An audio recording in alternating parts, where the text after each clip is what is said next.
Hello everyone, welcome to education Sagar channel. तो previous video में हम लोगों ने एक्सरसाइज 1.2 का क्वेश्चन नंबर 1, 2 और 3 सॉल्व कर लिया था। हमें उम्मीद है कि आपको तीनों क्वेश्चन अच्छे से समझ में आ गए होंगे और आपको उसमें कोई भी प्रॉब्लम नहीं होगी। और इस वीडियो में हम लोग क्वेश्चन नंबर 4, 5 और 6 को देखेंगे। तो चलिए शुरू करते। और हमारा एक सजेशन है कि आप लोग कॉपी और किताब लेकर बैठे ताकि बेहतर अंडरस्टैंडिंग हो सके। ओके, चलिए शुरू करते हैं। तो क्वेश्चन नंबर 4 है, कीर्ति बुक स्टोर ने जून के प्रथम सप्ताह में 2,85,891 रुपये मूल्य की पुस्तकें बेची। इसी माह के दूसरे सप्ताह में 4,07,68 रुपये की पुस्तकें बेची गई। दोनों सप्ताहों में कुल मिलाकर कितनी बिक्री हुई? किस सप्ताह में बिक्री अधिक हुई और कितनी अधिक? तो यहाँ दिख रहा है कि प्रथम सप्ताह में इतना पुस्तक बेचा गया और दूसरे सप्ताह में इतना पुस्तक बेचा गया। तो सबसे पहले हम निकालते हैं दोनों सप्ताहों में कुल मिलाकर कितनी बिक्री हुई, बाद में इसको सॉल्व करेंगे। पहले सप्ताह में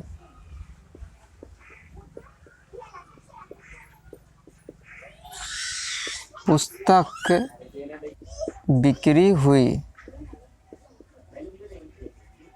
बराबर 2,85,891।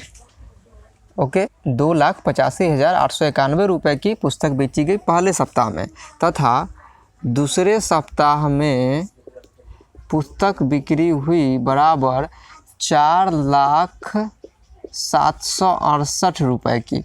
राइट। और हमें ज्ञात करना है दोनों सप्ताहों में कुल मिलाकर कितनी बिक्री हुई। तो यहाँ लिख लेते हैं, इसीलिए दोनों सप्ताहों में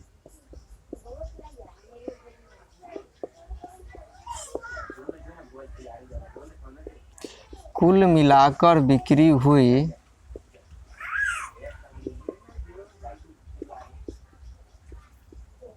बराबर। अब इन सभी को अगर ऐड कर ले तो हमें पता चल जाएगा कि दोनों सप्ताह में कुल कितनी बिक्री हुई। राइट। अब इन दोनों को ऐड कर लेते हैं। 8 1 9 9 6 15 के 5 हासिल 1, 8 7 15 1 16 के 6 हासिल 1, 5 1 6 8 0 8 4 2 6। ओके, दोनों सप्ताहों में कुल मिलाकर बिक्री हुई 6,86,659। अब हमें ज्ञात करना है किस सप्ताह में बिक्री अधिक हुई और कितनी अधिक हुई, हमें ये पता करना। तो यहाँ से क्लियर दिख रहा है 2 लाख बड़ा होता है कि 4 लाख बड़ा होता है? क्लियरली 4 लाख बड़ा होता है। तो दूसरे सप्ताह में अधिक बिक्री हुई। ओके, तो लेकिन हमें तो ये पता करना है कि दूसरे सप्ताह में आखिर अधिक बिक्री हुई तो कितनी अधिक हुई। तो उसके लिए हम इसको घटा कर देख लेते हैं।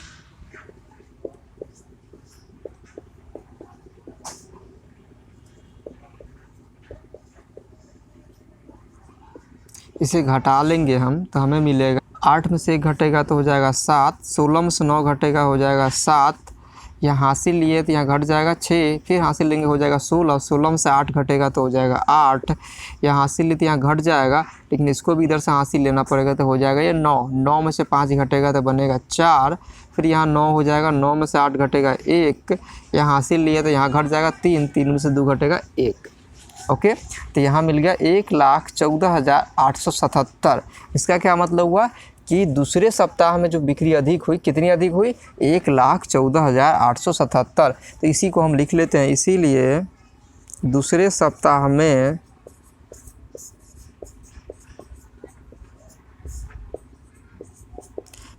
₹1,14,877 रुपये की अधिक बिक्री हुई।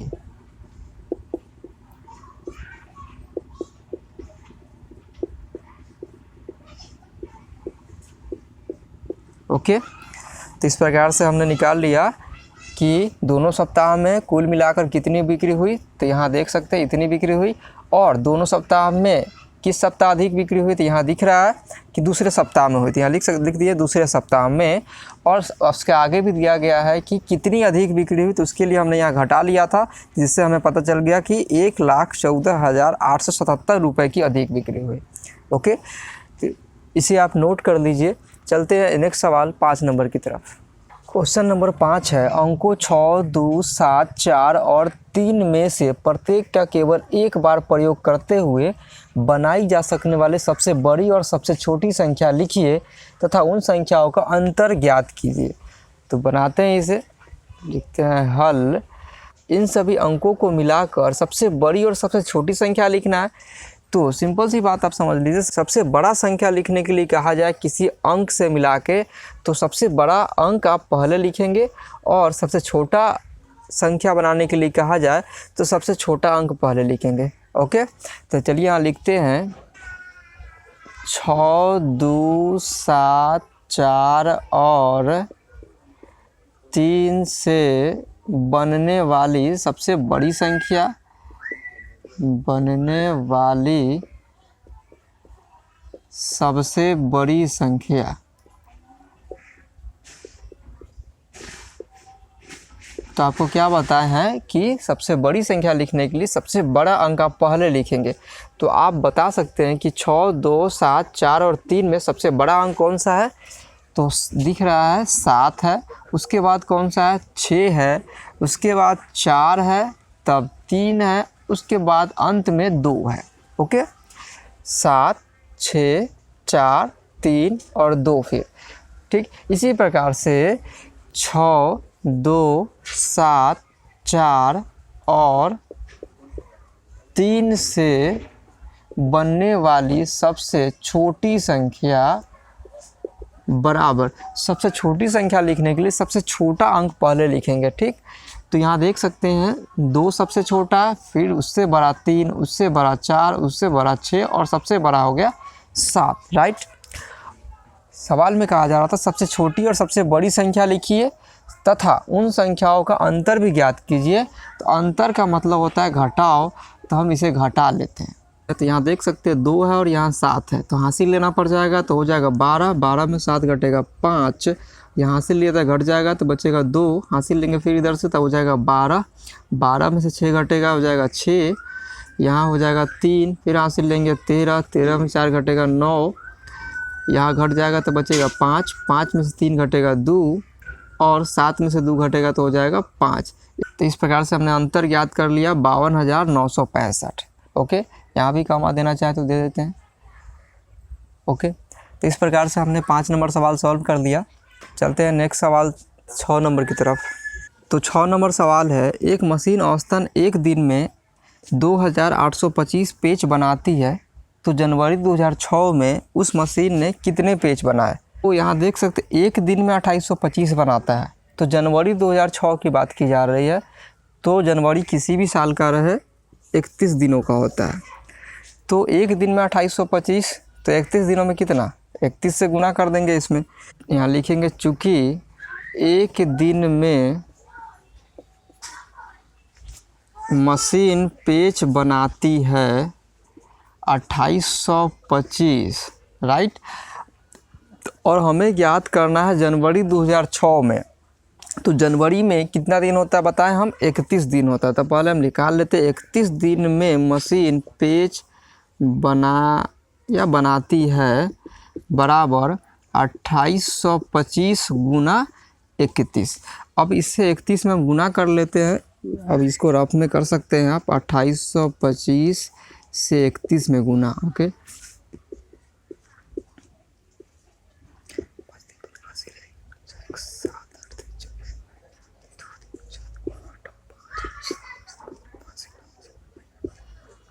तो इसे हम गुना किए तो हमें मिल गया 87,57,5, मतलब 87,575।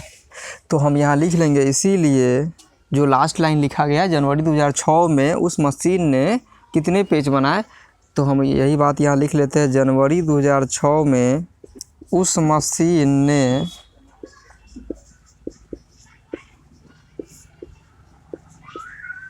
87,575 पेज बनाए। Okay, answer. इस प्रकार से हमने ज्ञात कर लिया कि जनवरी 2006 में उस मशीन ने 87,575 पेज बनाए, राइट। तो इस वीडियो में इतना ही। तो इसके रिमेनिंग क्वेश्चंस नेक्स्ट वीडियो में आपको मिलेंगे। आई होप आपको इस वीडियो के तीनों सवाल समझ में आ गए होंगे। तो आप इस वीडियो को लाइक करें, शेयर करें और चैनल को सब्सक्राइब करें। मिलते हैं नेक्स्ट वीडियो में, तब तक के लिए गुड बाय।